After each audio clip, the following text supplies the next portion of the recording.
Well, hello everyone, and welcome to Standard Uranium Summit today, a year in review hosted by SIX. I'm joined today by President, CEO, and Director Jon Bey, who will be taking us through a summary of the past year since going public. So to those tuning in, you can submit your questions on the Q&A panel on the right-hand side of your screen at any time, and we'll get to them after the presentation. So congratulations, Jon. I look forward to hearing about all the things that have happened this past year and what is to come for Standard Uranium in the future. So I'll pass it off to you to get things started. All right. Well, thanks, Dasha, and thank you, SIX, for hosting this event for us. It is great to be able to share our story with our shareholders and new audience members and anyone that wants to hear about Standard Uranium. So, yeah, 12 months to the day. A couple of days ago was our 1 year anniversary of going public. So I look back at what we've done over the past 12 months, and it seems like a great deal of things. But I wanted to sort of make it known that we've been running this company now for 4 years. So all those things we've done in the past 12 months are actually an accumulation of hard work for the previous 3 years. But today I'm going to take the audience through, what we've done in the past 12 months, and then also look forward to the next 12 months and why that's exciting for us right now and for our shareholders and for future shareholders. So let's get started. And today you're getting a sneak peek at our new presentation, our new design style, brought to us by one of our new vendors, a visual capitalist. And I'll be talking about, who our vendors are and why we use them and why we like them. And of course, SIX being one of those. So as we get rolling here is our legal disclaimer. Well, we'll probably be making some forward-looking statements as I talk about the next 12 months, so keep that in mind. So one of the things we started this last year was talking about, the new future of energy and uranium and nuclear being a big part of that. And for us, we are an early stage exploration company, so our goal is to find the fuel to power a clean energy future. Now, this slide here gives you a snapshot of the Athabasca Basin, and it gives you a look at where our projects are. We've got 5 projects currently, and our flagship being the Davidson River, and we're going to talk a lot about that today because that's the one we're about to start drilling again. So here we go. One of the things I want to talk about today is, the 4 real important things, the themes that we look at for Standard Uranium. Number 1 is people. So having the right people on our team is crucial. We built this company around making another high-grade uranium discovery in this region. So we focused on adding people to the team who've had experience doing that. And we'll talk about that when we get into our actual team. On top of our own internal team, we have our external team. And that's all the vendors we use, all the relationships we've been working on for the past number of years with our First Nations partners, all our geological partners, all our helicopter camp people, the capital markets partners, the bankers, the brokers. Those are all crucial. So we'll be getting into a bit of that as well. The next thing is the right project. So if you don't have a good project, your company's not going to go very far. You've got to have something that gets people excited. And we'll talk a lot about Davidson River today and about a couple of our other projects on the site. The other thing is the right area. So it's great to have a good project, but you've got to be in a good jurisdiction. So we believe that, Athabasca Basin, there's no place better in the entire earth to find high-grade uranium than the Athabasca Basin. And Saskatchewan as a province is a fantastic place to operate. It's always ranked in the top 2 or 3 globally as places to operate an exploration or mining company. And the third thing is all about timing. So when we started this company 4 years ago, we knew we were early. We knew where the uranium and the nuclear energy space was going. And right now we're starting to see that come to fruition. So going public 12 months ago was an ideal time to go public. We're now getting into this phase now where you can't go a single day without hearing incredible news about uranium companies or nuclear energy. So we're going to talk a bit about that as well. So this slide is sort of a company snapshot. It sort of talks about, things that investors want to know right away.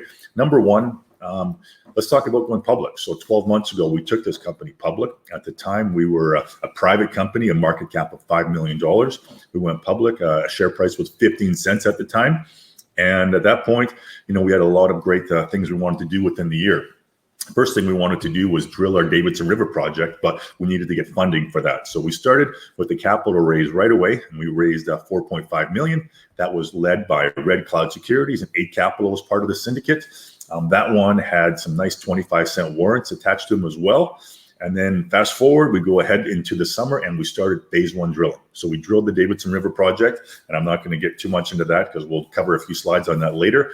And then we followed it up with a follow-up capital raise in the fall. We raised another $3.4 million, once again on the same terms. Those were done at 20 cents with 30-cent warrants. And that was fantastic. It really funded us for the rest of the year and to get us excited for drilling our winter program. And we did that. We went right into a winter program, which I'll talk a bit more about, but we did 3,000 meters, another 7 holes. And that takes us, and that one just finished up in March. So we're now getting ready for our next phase. So we'll get into that in a few slides. The catalysts we're looking for right now are, moving forward, drilling our Davidson River Project, and then getting up to our Sundog Project and drilling that in the winter of 2022. So let me take you to the next slide here, and I'll talk to you about our team. So I mentioned earlier how important it is to have a great team. The top 5 people on this slide, those are our board of directors. Outside of myself, the next 2 guys, Garrett and Neil McCallum, those are both geologists, extremely well known in the Athabasca Basin for incredible success. Garrett, as you may have heard, you may not have heard, going back in time to 2012, there was not a lot of exploration done in the Athabasca Basin because people thought the uranium was either on the eastern side of the basin or far up north. But there were a few companies poking around, and Garrett was the geologist who made the discovery of radioactive boulders. This led to his company Alpha being taken out by Fission Uranium, and that was their Triple R project. And they're still one of the best projects in the globe right now, yet to become a mine. So that one's a future project. So what did Garrett do? He left Fission and went and joined NextGen, and he helped develop their Arrow project. So he spent many years as their VP of exploration, and when that Arrow discovery, they moved it all the way along to where they are today. Garrett joined us the day after he left NextGen, and he's part of our strategic technical advisors, and he's part of one of our board members, and he's awesome to have on our team. I mentioned Neil McCallum, our VP of exploration. Neil works with DeRuse Geological and consults with us, and he leads our team. He's been in this region for 15 plus years and is a remarkable geologist and adds a lot of technical capabilities and insight and leadership to our geological team. The other 2 directors we have are Ken Judge, who was a corporate lawyer, specializes in M&A securities law. He's based in Europe, in Monaco, actually. Ken and I have worked together for 15 plus years on many companies. So he joined our team last year. And Blair Jordan was one of our founding directors. Blair comes from the banking side and the lawyer side. He's actually got his law degree, but he practices pretty much on the capital market side right now. Now, if you look at our bottom level there, we have Galen McNamara and Sean Hilliker. Both came to us last year in 2020 from NextGen Energy.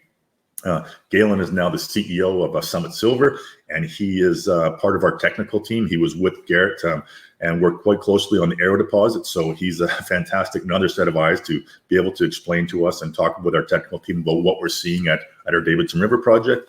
And then, of course, we brought on Sean Hilliker. He came on last summer, and Sean leads our team at the Davidson River project. So Sean just left NextGen as well.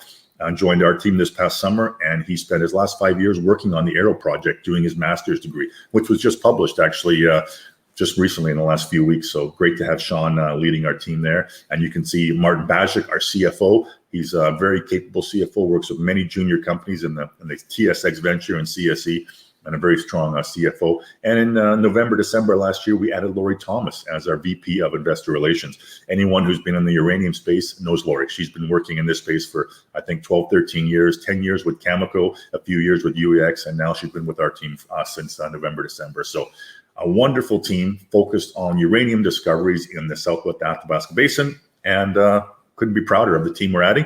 And I will say, heads up, there's going to be a few new additions as we begin to plan our next few weeks before we get into our drill program. Now, I also mentioned on top of having the right people, you want to be in the right area. So we talk about the Athabasca Basin.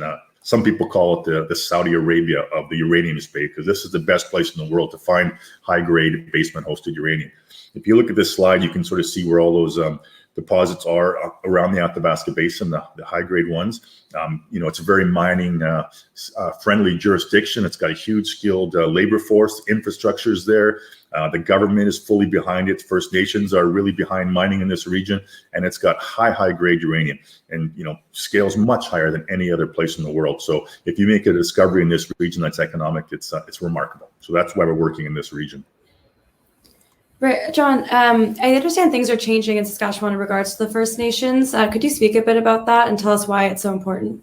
Oh, sure. So, yeah, that is true. So, going back in time, to get yourself working in this region, you basically had to get permits from the government, and the government would consult with First Nations, and then they would give you approval to go do your work.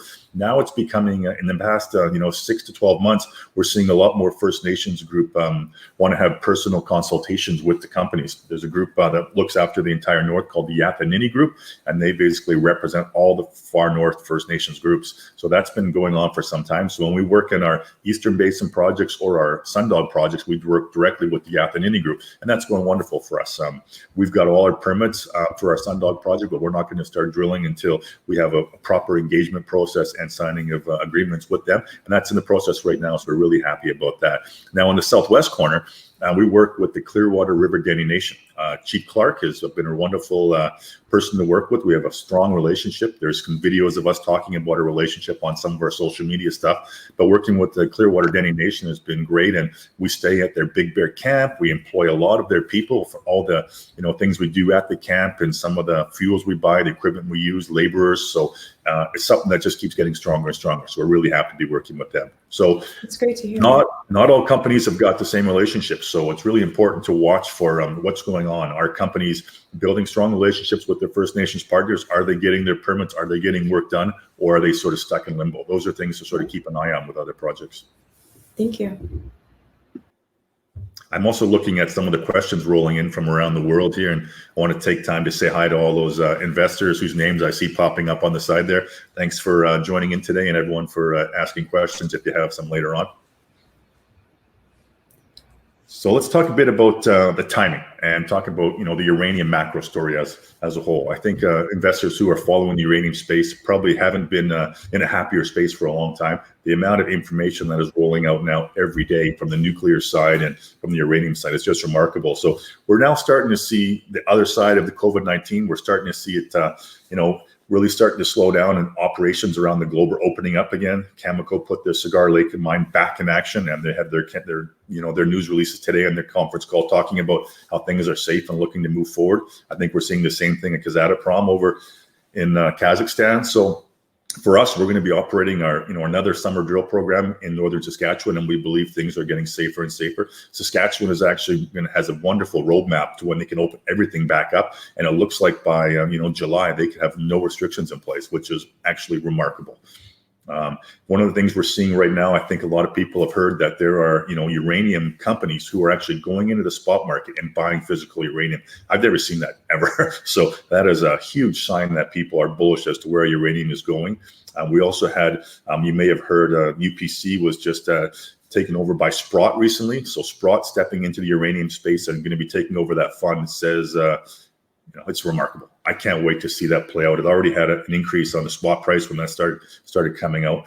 We're also seeing things like small modular reactors coming in the future. There's a lot of talk around that, and that's actually going to be really instrumental in Canada and potentially even in northern Saskatchewan. Currently a lot of these far north regions are, they run off diesel or those kind of things, and small modular reactors and micro reactors potentially could be operating in these regions and powering huge communities and mining projects. So the opportunities for uranium and nuclear in the future are just incredible, and we can't wait to see those progress. And we're in the middle of many discussions, which we'll get to down the road on those type of things. So let's talk about our Davidson River Project and what's going on there. It's really important for us to let people know what's happening there. So in the last 12 months, this is sort of a 12-month summary here. We started off the first ever exploration program, drilling program, that is our phase 1 program on the Davidson River Project. This slide here shows you a few things. Number one, you can see those green and yellow lines. Those are actually the Z-Chem and V-Chem. So Z-Chem and V-Chem is geophysics that allows us to look under the ground and sort of see where there are graphitic and sulfidic conductors. Now, you may be wondering why that's important. If you're going to find uranium in Saskatchewan, it's going to be hosted in these graphitic conductors. So we use geophysics to look underground and find these conductors. That's our first step. And then we go and try to drill these conductors. But as you can see, that one major one, the Warrior Trend, that's like 12 kilometers long. So trying to poke a drill hole in something 12 kilometers long is very difficult to find discovery. So we use a lot of other tools as well. We look at things that are signatures of other discoveries in the region. So we can look at what's been done at Triple R and what's been done at NextGen.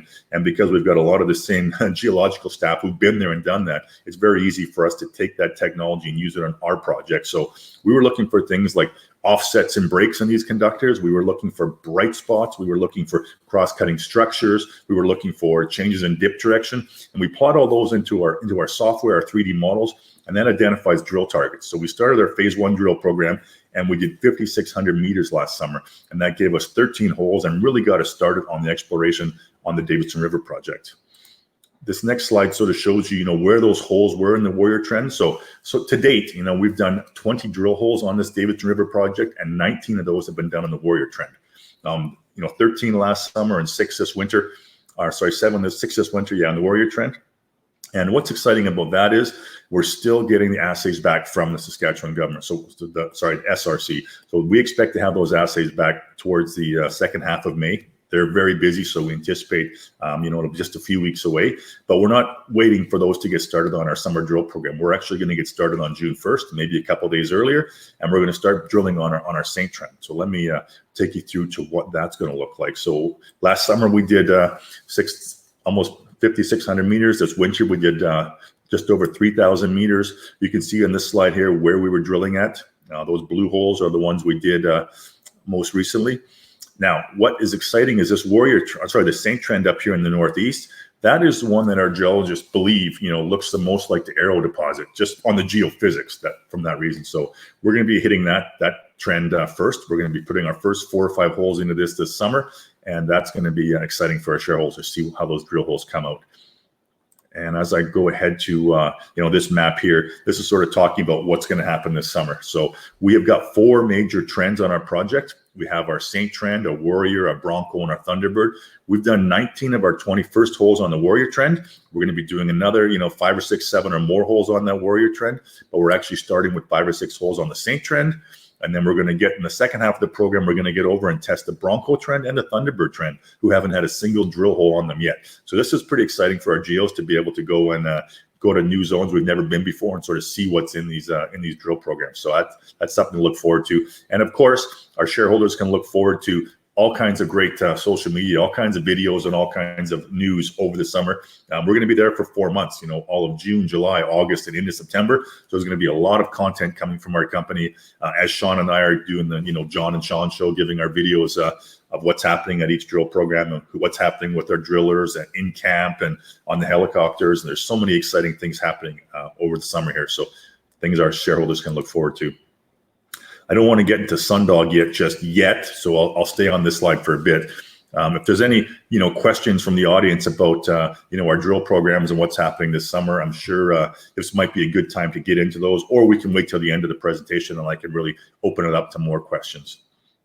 One of the things I did want to talk about was, this summer we announced that we were switching drill companies. So in the past, we've used aggressive drilling right up until our last program, but aggressive drilling was just taken out by a company called Team. So Team Drilling. So Team and Aggressive have merged, and they don't have enough people to drill. And that's something that's going to be very common this summer across country, maybe across North America. There are not enough drill companies and enough capable drillers to go ahead and do all the drill programs that people have planned. So if you are a shareholder of many other companies, you may want to find out if your company has got drill companies locked up and secured to do their drill programs. We are really excited that we're going to be bringing Geotech Drilling, a BC company, into this program. They specialize in overburden drilling, which is what we have at this region. So it's going to be really, really interesting to see them get into our first few holes and look at the technology they're using and working with their geologists to see how that plays out. So welcome to Geotech Drilling. They actually are really excited to get started. We're starting, we mentioned earlier that we were starting at the end of June. We're actually speeding that up. We're going to start June 1st. And we're going to be drilling all of June, all of July, all of August, and into September, depending on how long it takes us to get to those 10,000 meters. So exciting times ahead. Let's take it to the next few slides, and then we can get some questions after the presentation. So one of the things I mentioned was we have our Sundog project up in the north. So our Sundog is a project that's up near Uranium City. This was, Canada's first real strong uranium mine, and they mined these projects for many, many years. Now, these were, lower grade, but, right near surface. What we're looking for at our project is actually basement hosted down near the bottom, a couple hundred meters down with high grades, similar to what they have on the eastern side of the basin. So we have gone up there last summer and we did exploration work, and we came across some samples that had, radioactive uranium at 3.5%, which is pretty incredible. Globally, those are remarkable numbers. But we know for this to be a region to turn into a mine, we have to have much deeper levels. So we're going to actually be drilling this program we're aiming for March of 2022.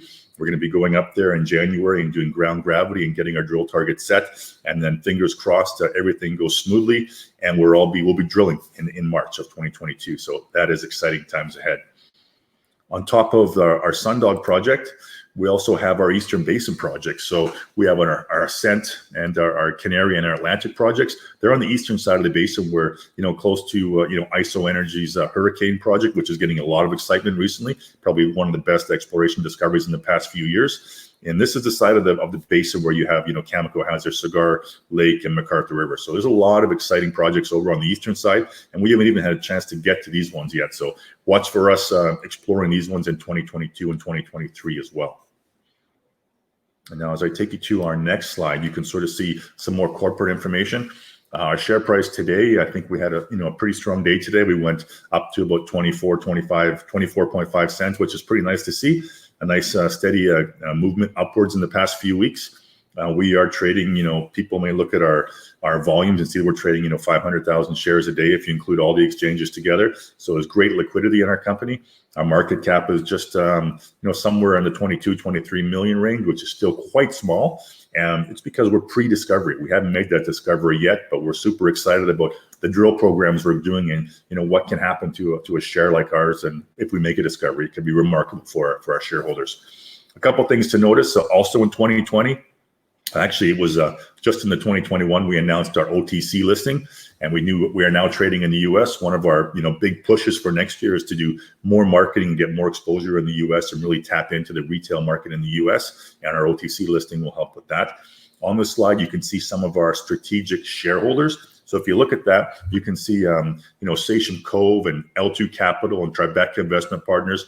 For a company of our size, sub 25 million, to have those three uranium funds, and including Azarias as well, these are funds that are specialists in uranium, and they're globally known as the top uranium funds. So to have those groups investing with us and knowing our projects and our team says a lot about the quality of our company and the quality of our projects. So really proud to have those investors with us. So before I take any questions, I'll say, why invest in Standard Uranium? Why is the time? Well, right now we've got a remarkable management team who've made discoveries in this region before. There's a huge rising demand for uranium and nuclear energy. The location we're in northern Saskatchewan is one of the best locations globally for finding uranium and taking that into production. We've got 5 great projects, which I just recently talked about, and we're pre-discovery. So the timing to invest with us right now is remarkable. So I'm really happy where we are, and that we're having the opportunity to share our story with your audience right now, Dasha from SIX. So it's really great to be able to now take some questions and sort of walk our investors through any questions they might have yet. That'd be great. Yeah, thank you so much, Jon. It's been such a busy year for Standard Uranium. We have lots of questions from our attendees who are coming from all over the world. So thank you for joining us today. So there's a few questions on the timeline of drill results. Chris is asking, can we expect winter drill results in the next couple of weeks? Yes. So that is, we have been told, and we've been sort of putting out this guidance since we finished the drill program. We've been told from the start, mid to late May. So here we are today on May the 7th. So it could be any time in the next 2 to 3 weeks. The Saskatchewan Resource Council, where they do the assays, and they're extremely swamped. There's been so many programs, not just uranium, but all the types of metals are being run through there. So once we get that data, we'll get it out to the audience. We're looking forward to getting it out and sharing it with our investors as well. So stay tuned. It's coming very soon. All right, well, looking forward to it. Paul is asking, after you locate a compelling, high-quality, low-cost mining project, what is next? Do you produce it yourself or sell rights? So that is a great question. So the way we see what's happening at our Davidson River Project, we would like to follow in the same footsteps of what NextGen Energy has done. So they made their discovery, and then they kept drilling and proving out that to see how big the deposit could get. And then they are moving that right into production, building a mine and building a mill in this region. Now, for us, we're going to have the luxury, hopefully, by the time we get there, of already having a mill and mine built just a few kilometers down the road, which NextGen will have. Now, will we, turn it into a mine ourselves or get taken out? I'm not sure. We'll see how that plays out. That's several years down the road, but either way, it'll be a huge win for our shareholders. Right. Terry's asking, are you looking at staking more property around the Davidson River Project or anywhere else in the Athabasca Basin? Well, the answer is always yes. We're always looking at new opportunities and new projects, not just in the Saskatchewan and the Athabasca Basin, but other parts of the world as well. And not just staking, we're also looking at M&A opportunities for ourselves, taking on projects and also JVing some of our current projects. So those things are always ongoing. We do love the projects we have right now. We are a small team. We do want to keep focused primarily on our highest priority, which is our Davidson River, and not spread our bandwidth too much. We want to make sure we can stay focused and do the quality work we need to do on the projects, which we are really excited about. Great. Yeah. Max is actually asking about your team. You're saying that you're expanding and adding more staff. He's asking, are you worried about spending too much money on that compared to drill money at a point where we don't have a deposit yet? No, actually, I can tell you why, because it's actually cheaper for us to hire these geologists internally than it is to actually have to go out and hire them from consultants and bring them on. So we're now at a point where we're really strongly believe we've got a world-class opportunity in front of us. And now we're expanding our team and we're building out the size of our drill programs and going that way. So actually bringing these geologists in-house is remarkable for us to be able to do that, and is actually going to save the company some money. Yeah, great. Absolutely. So Graham is asking, in terms of upcoming drill results, how would you define success? Oh, okay. Great question. So for us, success, first of all, what we're looking for is a high-grade uranium discovery for our shareholders. What does that look like? Well, if we can get into something, 1% even with some of our early drill holes, that will be a big success. Now, hopefully that will be over many, many meters. And what happens typically is you have one successful drill hole and then you drill all around it and see how big that can get. So that's our goal, make a high-grade basement hosted discovery at our Davidson River Project and then expand that out and see how big the deposit can get. Yeah, perfect. Adrian is wondering, after uranium comes out of the ground, what are the stages that turn it into a fuel rod, and how long does it take, and who owns the uranium at each stage? So that's a very good question, and I could probably spend 40 minutes answering that question. Okay. So I'll try to give you the quick version. So when you get that uranium out of the ground to when it's actually in a nuclear reactor, it can be 18 to 24 months. So it's quite a process. Now, being a early stage exploration company, we're on the very front end of the nuclear fuel cycle, and putting that fuel rod into the nuclear reactor is the very back end of the fuel cycle. So what happens, it comes out of the ground, it goes into a mill, and they take that uranium and they turn it into like a yellow cake. And that yellow cake that gets sent off to a next place where it's, they turn it into a gas, and then they send it to a centrifuge at another place, and they spin it and they turn it into high grade and they enrich it. And then from that, they turn it to another facility where it goes from, that facility, and it gets turned into little pellets, which get put into fuel rods, which get put into fuel assemblies, which go into a nuclear reactor. Now, that's a very fast explanation of a very long answer, but basically there's many steps along the way. And who owns it? There are different companies and different countries where it has to go for that to happen. There aren't many places where one company or one country does it all. So it moves around throughout the fuel cycle. And you'll notice there are fuel buyers out there that can buy it. You can't just buy, like, utilities don't just buy an assembled fuel rod. They can buy stuff all along that whole process. So you hear them buying U308, you hear them buying UF6, you hear them buying, enriched uranium, all those stages. So you can actually, you can watch the spot price for U308. You can watch the SWU price. You can watch UF6 prices. Those are all really good places to watch what's happening in the uranium space and the nuclear fuel cycle. And those are all getting more and more expensive, which is great to see. Wow. Yeah, sounds like a complex process. Maybe we'll have a whole other summit about every we step. We might have to do that. We'll bring on a couple other experts in different stages. Sounds great. Terry is wondering, are you more excited about the Saint or the Warrior trend, which shows most promise? Nice question, Terry. I think we talked about that the other day on the phone as well. So perfect. The Saint trend is one we've only put one drill hole into. And we're really excited about that one because that's the one our geologists believe looks the most like the Arrow deposit. Now, there's a lot of work to be done. So we're starting off on this program, going right into the Saint trend and putting 4 or 5 holes in. The Warrior trend, we believe, is extremely incredible as well. We put 19 holes in, and each drill hole gets better and better. So we're going to continue to get the results back from our last drill program and continue to plot out holes and sort of work our way through our next program. Basically, looking for uranium in this type of region is extremely difficult but we're like detectives. We take all the data that we have from previous drill programs, we put it through our models, and we can sort of pinpoint where our next drill holes are going. And each drill program, each piece of core gives you another clue as to which direction to go and how to really hone in on that discovery. So it's exciting. As I said, the Saint only has one drill hole in it, and we don't have those assays back yet. We are really excited to keep drilling there, and we'll see what turns up. Yeah, great. There's a bunch of other questions from Terry, and now that I know that you talked to him on the phone, this probably is why he's asking, who is your favorite shareholder?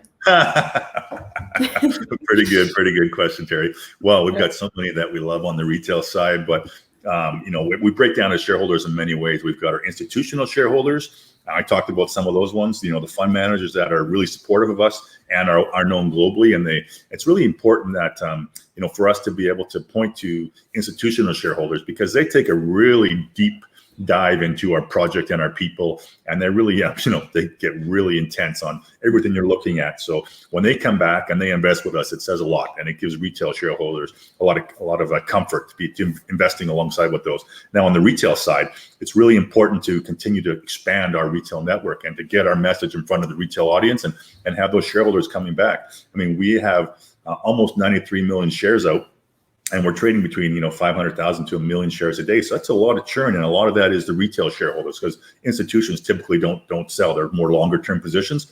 So for us, our marketing program to get our story in front of as many new eyeballs in Canada, in the US, in Europe, in Asia, trying to find new shareholders to continually find out about our story and invest with us helps drive that share price higher. So yeah, we really support, we love the support we get from some of our key shareholders who are following us and sharing our story and being on social media and doing the things, kind of stuff that Terry does. And one of the introductions Terry made to us was a guy named Jake Ducey. So some of you may know who Jake is. He runs, he's a YouTuber, and he has a great program that he does, and he's doing a lot of interviews right now with Justin Hewen, the Uranium Insider, and we've become a sponsor of that. And I'm going to be doing monthly interviews with Jake and giving my take on what's happening from the exploration side, what's happening at macro level, and why that's important to our shareholders. So I'm looking forward to that. And every time our shareholders share our story, it leads to better relationships with new people. So thanks, Terry, appreciate it.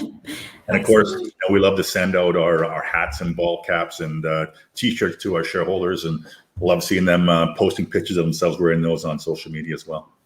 So nice, so fun. So Adrian is asking, how long will your cash last before you need another fundraising? Oh, great question. So we've got about 3 million right now in the bank. The upcoming drill program is going to be somewhere between $3 and $4 million. So we will be going back to the market sometime in the future to look for more capital. There's no rush. We've got several months. To be honest, I get phoned every day by bankers and fund managers and investors wanting to put money into the company. So we're waiting. We're waiting for the terms to get the way we want them. They'll be we're pretty much in a position of strength right now. We've got cash, we've got a great program, we've got a team, we've got lots of people offering us money. So we're looking for, our next capital raise to be on terms that are great for our current shareholders and new shareholders coming in. So thanks for that question. Okay, yeah, Max is asking, how much money do you need to prove your thesis? Well, it's a good question. I mean, we could prove our thesis on the next drill hole. So we've got that money. It could take us, 2 or 3 years. We don't know. The thing about drill programs and exploration work, you never know what that drill is going to turn up. What we do know is that we've got an incredible team who've done this before, and the drill program we're doing are remarkable. So every drill hole could be the next one. So it's like I've mentioned before, like when the drill core starts rolling in during an exploration program, it's like Christmas morning for a drill, just because every drill piece could be the one that we're really excited about. So it's fun. Right. It's really exciting when that's going on. Thanks for that question. Sounds exciting. Mitchell is asking, if Standard Uranium begins mining uranium at Davidson River, what price of uranium does Standard Uranium need to contract for it in order to be profitable? Well, that is a good question, but that's a question that I won't be able to answer for several years. I mean, if you're looking at I guess a good thing to do is have a look at what's going on with NextGen. I mean, they haven't got their project into a mine yet. That'll be coming in the immediate future of the next few years, and watch, what their cost of production is. We're hoping that our project, and if we make a discovery, the deposit will be very similar. We're looking for the same type of discovery and the same type of rocks, basement hosted high-grade uranium. And we're actually in a great position because we're actually not under a lake or under any major structure. So it'll be an underground type mine. All of these are forward-looking statements, of course, but yeah, so hopefully our metrics will be very similar to what NextGen will have. Right. Johan is asking, in the best case scenario, when can you get Davidson River Project into production? Well, once again, that's an extremely difficult question to answer. We haven't made it a discovery yet. So once you make a discovery, then you have to take, a long time proving out how big that discovery is. Once again, I'll just point to NextGen. If you look at their trajectory, you go back in time to when they made their discovery back in, I think it was 2014, 2015, that region. Here we are now in 2021, and they're getting close to putting that mine into production. Some say it could be in the next 2 to 3 years. So it's a long process, but it's exciting to be a shareholder in this process, because where we are right now, pre-discovery, that is one of the most important times for a shareholder to make big returns. So if you look back to, Fission and NextGen, when they were pre-discovery, their share prices were, 15, 10, 20, 25 cents. They made that discovery and their share price shot up to, $2, $3, $4, $5. So the opportunity for a shareholder to get invested with the company pre-discovery and then watch that develop over the next couple of years is remarkable. So really excited to have that opportunity for our shareholders right now. Great. Jeff is saying these trends seem to be outside of the basin proper. Would this make the mining operation more or less complex and or expensive? Good question. The answer is it will be easier to mine because we're not under sandstone. If you look at what's happening on the eastern side of the basin, where these massive mines are, Cigar Lake and McArthur River, they have issues with having to freeze that sandstone and then go under and deal, and that could lead to many technical things have to happen to do that. So if you look at where our project is, we are just all we have is some overburden rock, and then we're right into the basement, and we're going from the surface to our basement rock in sometimes 50 meters and as deep as 200 meters. So that is not that technically difficult to mine. So watch for, once again, look at NextGen. They're in the same situation, but we're actually a little further out. So less overburden, and it'll be an underground type mining scenario should we get there. All right, great. Thank you. I'm just going to wrap up with a few last questions. Does Clearwater hold an equity position in the company? So I think the question is Clearwater River delineation, and the answer at this point, they do not. But that is something we are working towards. The chief of the Clearwater delineation, Chief Clark, is very entrepreneurial, and we are working together on many things right now, and bringing investments and other key investors from this region into our project are on the table, and something that we're working towards right now. So stay tuned for information on that coming. Perfect. Thank you. Adrian's asking, when the power companies start significant contracting again, might Kazatomprom keep a lid on prices by ramping up production? Good question. So let me think. So what will Kazatomprom do when utilities start contracting? So first of all, one of the things that's really key for the uranium space as a whole is, when will we start to see long-term contracting starting by the utilities? So rumors are those contract negotiations are happening right now. I know Tim Gitzel at Cameco is talking about those things happening right now behind the scenes, and those are all classified. But we anticipate we'll start to see those long-term contracts coming out in the next quarter or 2 quarters, and that will be huge for the uranium space. We'll start to, because we all know those have to be much higher than where prices are today. Tim Gitzel has said they won't be interested in signing any long-term contracts below the price of $50 or even $60. So, and those are for tier 1 global mining projects. For other projects around the world, they're going to need that price to be higher, upwards in the $60s and $70 for long-term pricing. So what will happen with Kazatomprom? I can't answer that. I mean, currently they had some issues with COVID this year. They've kept to their guidance of keeping their production capped to a certain level. They're saying that's going to stay that way for the next year, but after that, I don't know where they're going to go. And we'll see. I mean, it's exciting to see if those prices take off, what they will do. So sorry, that's about as good of an answer I can give you. Oh, good. Well, thank you so much, Jon, for taking us through this past year and all the Q&A. I also was admiring your background. What is that a picture of? So that is actually our Davidson River Project, and that is our geologist Sean Hilliker there and myself walking down our access trail road to our Warrior Trend. That picture was taken, I believe, in around February or March of this past year, and it was probably about -40, -45 that day. So it is cold. One of the good things about the winter, there's no bugs, but it's so cold, there's no bugs can survive. But as we're going into the summer season, it'll get much warmer up there and a lot more bugs, and we'll be wearing a lot less clothes. Shorts and t-shirts and bug nets all over us. Right. Well, looking forward to summer. All right. Well, thank you so much. And thank you to everyone who joined us today and submitted questions. If you think of another question after the summit, we will be sending out a short survey and we can put you in touch directly with Jon. And obviously there is more information on their website at standarduranium.ca, and stay tuned for more summits about future updates. I'll pass it back to you, Jon, just for the final word. Thank you once again, Dasha, for your help today, and to SIX for hosting this summit. Thank you to all the investors who tuned in. I can see a lot of the names on the screen there, and some of those who I know are already shareholders. So thank you for staying shareholders and sharing the message. And for all you who are new to Standard Uranium, I really encourage you to reach out to us, go through our social media, look at our website, learn more about the company. I think you will find out we are a great investment opportunity. So thank you.